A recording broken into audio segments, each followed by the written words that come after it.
Welcome to the eBusiness Playbook podcast, proudly sponsored by Academy Global, where we help you go from theory to reality, empowering you to elevate your e-business.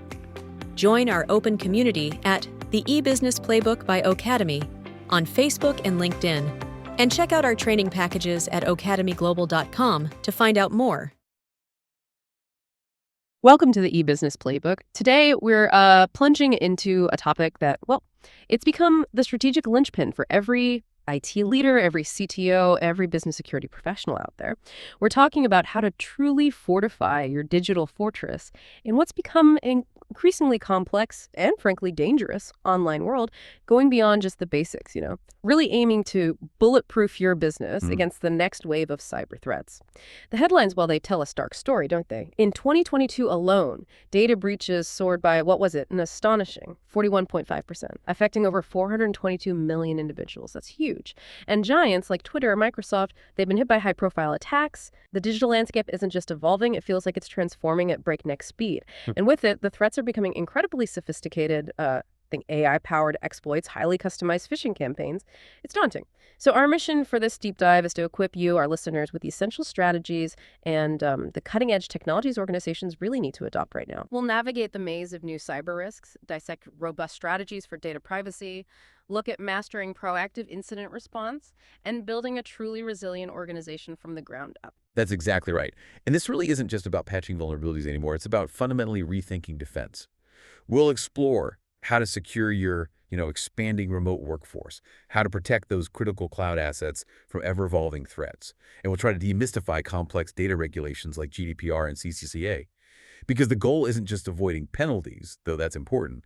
It's about building real trust and gaining a competitive advantage through superior security. What's truly fascinating here, I think, is how fundamentally the game has shifted. Those traditional reactive security measures, they're simply no longer sufficient, not even close. We absolutely need to pivot to proactive, adaptive approaches, deeply integrating advanced tech like artificial intelligence and machine learning, not just as add-on tools, but as core components of an always-on defense system, one that's designed to anticipate and, ideally, neutralize threats before they even materialize. Okay, let's unpack that. For the CTOs and IT leaders listening, the why of cybersecurity is probably crystal clear. The stakes are incredibly high. But why has this become such a pressing need for every business, regardless of size, right now? What's fundamentally different about today's threat landscape? Well, the shift is profound. As organizations have wholeheartedly embraced digital platforms, cloud infrastructure, remote work models, their attack surface has just exploded. Think of it like opening up way more windows and doors in your building. Suddenly, there are just more ways in. And cybercriminals, they're not just opportunistic anymore. They're employing incredibly advanced, often AI-driven tactics. We're seeing AI-enabled phishing campaigns that are almost indistinguishable from legitimate communications. It's scary stuff. Plus, sophisticated malware that evades traditional detection methods, new variations of ransomware, identity-based threats. And this whole environment is exacerbated by our growing reliance on this vast interconnected digital ecosystem. Everything's connected. So it's not just about more threats, but a real qualitative leap in their sophistication and their reach. Beyond the traditional viruses and malware we all grew up hearing about, what are some of these new cyber risks that genuinely demand a different kind of defense strategy? Exactly. Beyond the familiar stuff, we're now grappling with threats that leverage artificial intelligence itself, which is ironic in a way. We're seeing these highly personalized AI-enabled phishing attacks, as I mentioned, and even more complex business email compromise, or BEC, schemes, where AI is used to perfectly mimic executive communication patterns to trick employees. And the sheer diversity of attack vectors, from individual employee laptops and mobile devices to complex cloud applications and even social media profiles, it makes crafting a comprehensive defense incredibly intricate for any organization. And it's not just external adversaries we need to worry about, is it? You often highlight the nuances of insider risks. That seems particularly tricky. You're absolutely right to bring that up. Insider threats pose a unique and I think often underestimated challenge because the perpetrators are already inside your perimeter. They already have some level of trusted access. And whether an employee acts intentionally, perhaps out of malice or for financial gain, or completely unintentionally through negligence, maybe clicking a bad link, they can compromise extremely sensitive data and critical systems. This really underscores the strategic importance of not just comprehensive training and awareness programs, which are vital, but also robust identity and access management, or IAM solutions, things that constantly verify who is accessing what and why, continuously, not just once at login. Okay. So if the old reactive models are, well, falling short, what does building a truly bulletproof business look like in practice? What are these next generation solutions that move us beyond simply patching holes and into this proactive, adaptive defense posture you mentioned? Right, the fundamental shift is indeed toward being proactive and adaptive. A cornerstone of this is something called proactive threat intelligence. Instead of just waiting for a breach to happen and then reacting, modern solutions aim to predict, identify, and neutralize potential threats before they can inflict damage. This involves analyzing vast amounts of data from really diverse sources, everything from chatter on the dark web to global attack trends reported by security firms. Basically, trying to anticipate emerging risks, predicting where the next strike might come from, and getting ahead of the curve. Now, here's where it gets really interesting and maybe a bit counterintuitive for some folks. The concept of zero trust architecture. Can you walk us through what that actually means for an organization's strategic approach to security? Because honestly, it sounds like it turns traditional network security completely on its head. It truly does. And it's a foundational principle now. The zero trust model completely rejects that outdated assumption that anything inside your network perimeter is somehow inherently safe or trustworthy. Instead, it operates on a very simple yet powerful premise. Every user, every device, every application, regardless of where it is, inside or outside the old perimeter, could potentially pose a threat.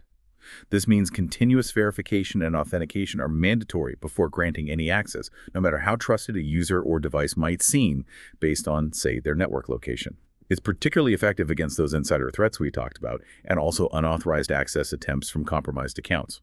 What's really compelling is its effectiveness. The U.S. government has actually mandated its implementation across all federal agencies by 2025. That shows you how critical it's seen now. Wow, that sounds like a massive cultural shift as much as a technological one. And how does artificial intelligence fit into this? We mentioned it's driving new threats, but how does AI actually work as part of these next-generation defense solutions? Yes. AI and machine learning, or ML, play absolutely pivotal roles in modern defense. They really empower organizations. They allow you to automate threat detection and response, which dramatically boosts both efficiency and the accuracy of your security measures. Let's face it, humans can't keep up with the volume. AI excels at processing truly vast data sets far more than any human team could handle to identify subtle, complex patterns of malicious activity, things that might otherwise be missed or take days to find. And ML models continuously learn and adapt based on new data inputs, making them incredibly resilient against novel attack techniques that haven't been seen before. Key applications include sophisticated behavioral analytics watching for unusual user or system behavior, also predictive threat intelligence, like we discussed, anticipating attacker moves, and real-time incident response. AI can help isolate threats in literally seconds, not hours. For example, Palo Alto Networks has really revolutionized threat detection with an AI-powered platform. They've shown it significantly improved detection rates over 99% in some cases and slashed manual investigation times by 80%.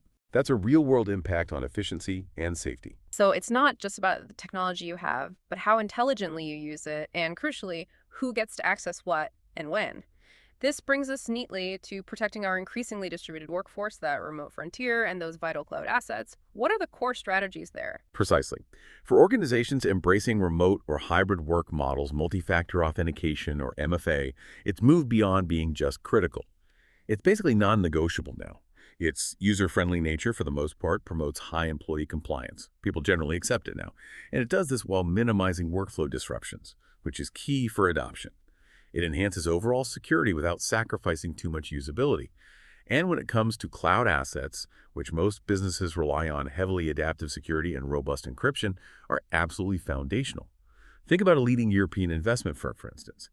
They significantly enhanced their cloud security posture through comprehensive risk assessments. They managed to reduce vulnerabilities by a whopping 80% just through stringent configuration management and smart data segmentation in the cloud. Siemens has even developed an AI-enabled cybersecurity platform entirely on AWS, demonstrating how you can leverage cloud-native technologies themselves to enhance security, rather than just seeing the cloud as a new place to be attacked. This seems to flow naturally into the, sometimes dreaded world of cybersecurity frameworks and compliance. For many, this might just sound like a bureaucratic hurdle, maybe red tape.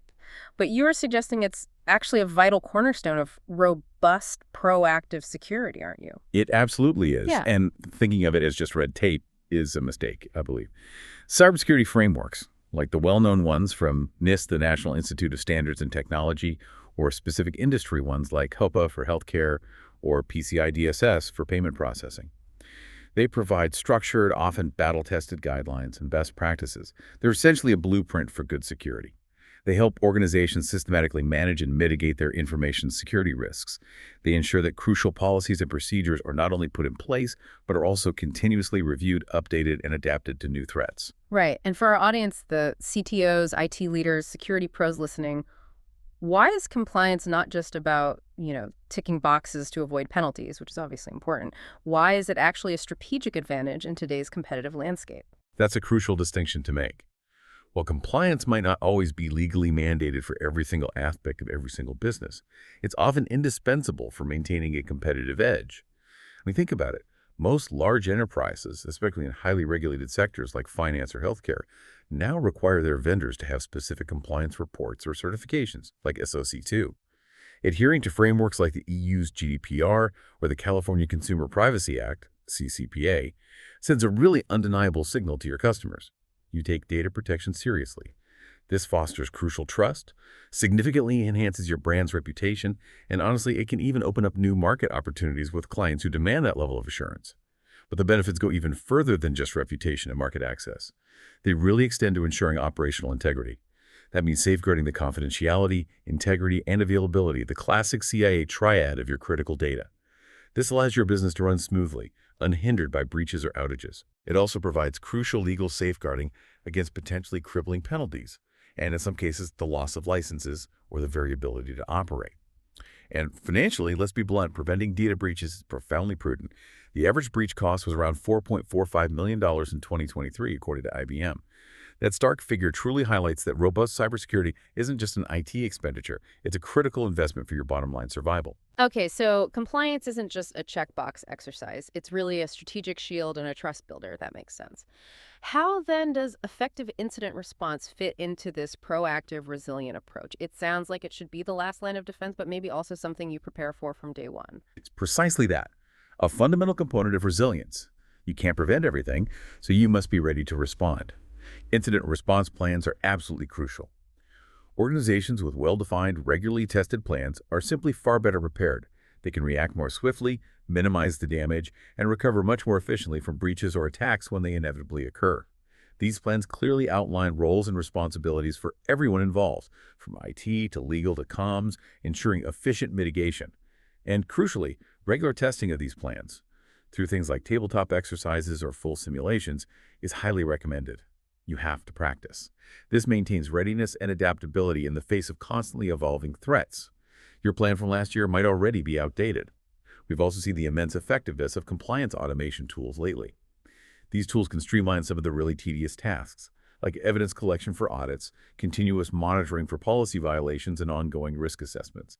Ultimately, they help improve compliance with various regulatory frameworks and make the whole process more efficient and, importantly, less prone to human error. Right. But even with all these advanced solutions and frameworks in place, there are still significant hurdles, aren't there? What are the main challenges organizations, particularly the ones we're speaking to today, face in actually implementing and maintaining these sophisticated strategies day to day? Oh, absolutely. There are several persistent challenges. First and foremost, the skills shortage in cybersecurity is acute and it's widespread. It's a global problem. The demand for qualified security professionals far, far exceeds the supply. This leads to overworked, burnt-out teams and often slows down vital security transformation efforts because you just don't have the people. Organizations need to get creative here. They need to invest heavily in upskilling their existing IT staff. Maybe look at leveraging managed security service providers, MSSPs, or form strategic partnerships to bridge this critical gap. Then there are the omnipresent budget constraints. That's always a factor. Leadership sometimes still undervalues the intangible yet very real benefits of cybersecurity investments. Things like protecting brand reputation, customer trust, intellectual property, demonstrating a clear, quantified return on investment, ROI, for preventive security measures can be inherently difficult compared to, say, a new sales platform. This makes it hard to allocate adequate resources when cybersecurity is competing with other operational priorities for budget. And we can't forget the ever-changing regulatory landscape, right? It feels like new directives, new rules pop up constantly. Precisely. New directives, like the EU's NIS2 directive, which significantly expands cybersecurity requirements to cover more sectors like manufacturing, energy, digital services. It's a big expansion. Or the U.S.'s Executive Order 14106, mandating stricter cybersecurity standards for federal agencies and critical infrastructure suppliers. These constantly introduce new, often complex, compliance requirements. And this naturally necessitates additional financial investment in cybersecurity measures, sometimes significant investment. So organizations must strategically prioritize their budgets to address these obligations. It can be a significant strain, but ignoring them isn't really an option either. It's an imperative. So looking ahead, maybe into the crystal ball a bit, what's next? What are the key trends you see truly shaping cybersecurity by, say, 2025, especially with this explosion of new technologies like AI becoming mainstream and the vast Internet of Things connecting everything? Yeah, the rapid integration of these emerging technologies, AI, IoT, that's the Internet of Things, all those billions of connected devices from smart sensors to industrial controls, even blockchain, it presents entirely new cybersecurity challenges, primarily because they inherently expand the attack surface exponentially. More devices, more connections, more potential entry points. We anticipate major risks continuing, particularly targeted threats on critical financial systems and essential communication channels. These remain high-value targets. Gartner, for instance, estimates an 8% increase in global IT spending just for 2024, with a significant chunk of that going directly to cybersecurity. That really indicates the urgency and scale of this adaptation across all industries. A key trend specifically is the continued rise of AI-enabled and generative AI-enabled attacks. We're talking even more advanced phishing techniques. Imagine AI crafting highly convincing personalized lures at scale. It's happening now. And unfortunately, social engineering attacks will also likely grow more sophisticated. They'll increasingly target human vulnerabilities, our psychology, our biases, our trust, rather than just pure technological flaws. This makes the human element of defense absolutely paramount. Training matters more than ever. So the ultimate takeaway isn't just about having the latest shiny tools, but really about maintaining an ongoing strategic posture of constant vigilance and, perhaps most importantly, adaptability. Is that fair to say? You've hit the nail on the head. Exactly. A proactive and flexible approach is absolutely essential. It's not optional anymore. Organizations must continuously monitor the shifting cyber landscape, ensuring their defenses evolve in tandem, step for step, with new threats and technologies. This isn't just about implementing a new piece of software. It's about building a pervasive culture of security awareness throughout the entire organization, from the top down. It's about embracing continuous monitoring and leveraging automation smartly to enhance overall organizational resilience against an adversary that is constantly changing and adapting too. Wow, what a deep dive that was. From the, frankly, stark realities of increasing cyber attacks to the really profound promise of AI-powered defenses and that foundational zero-trust model, it's crystal clear that bulletproofing your business isn't some one-time project you can just tick off a list. It's an ongoing, dynamic commitment, a journey of continuous adaptation, really. Indeed. And by strategically embracing these next-generation solutions, by understanding and implementing robust frameworks like NIST or ISO 27001, and by fostering that pervasive culture of security, you really can protect your critical data and systems with much greater confidence. It's ultimately about ensuring the confidentiality, integrity, and availability of your most valuable assets in this rapidly evolving digital world. And that brings us to our final provocative thought for you, our listener. In a world where artificial intelligence can simultaneously be the biggest threat vector and potentially your most powerful defense mechanism, what truly defines an unbreachable organization in the years to come? Is it purely technology? Is it culture? Is it adaptability? Or maybe something else entirely? Something to think about as you plan your next strategic steps in securing your digital future. Thank you for joining us for this deep dive. For the complete PDF with all the insights from this episode, head over to academyglobal.com. There, you'll find the PDF, plus other valuable podcasts and resources to fuel your business growth and career success. Thanks for listening, and see you next time.